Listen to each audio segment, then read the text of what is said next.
আর অনেকে বলতেছে উনার সরকার কিছু করে না। এই উনার সরকার কি জিনিস বুঝবেন না, ওটা ঠান্ডা মাথার খেলোয়াড়। কারণ তোমরা বলার সময় বলেছো যে আমাদের এখানে স্বৈরাচারী সরকারের লোক বসে আছে, আমাকে এই করছে। তারা চলে যায় নাই।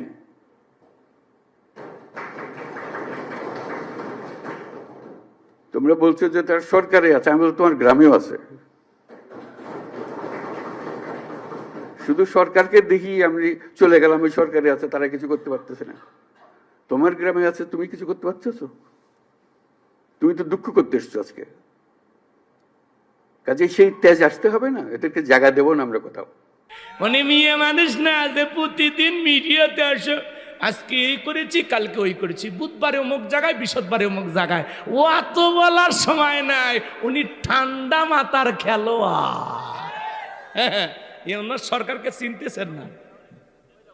পুরো বিশ্বের বড় বড় নেতা ওনারা সালাম দেয়, সালাম আলাইকুম বস, কেমন আছেন।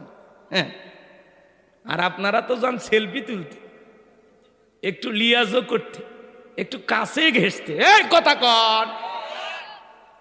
আর উনি কারো কাছে যায় না, ফোনেই কথা বললে কাজ হয়ে যায়।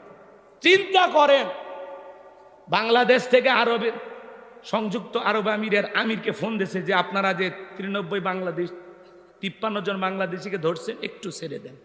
ফোন দিতে দেরি, জেলখানা থেকে বের করে দিতে দেরি করেনি। আল্লাহু আকবার কন। এটা হলো পুরুষের পাওয়ার। কার পাওয়ার? খেলবে তো পুরুষ, মহিলা কি খেলবে? এ কথা কয় না রে। কে খেলবে? পুরুষ। সমাজের নেতৃত্ব দেবে পুরুষ। মহিলা নেতা হলে খালি ইউনিয়ন পরিষদ গরম হবি, ওটা কাজ হবি না। কথা কয় না কে?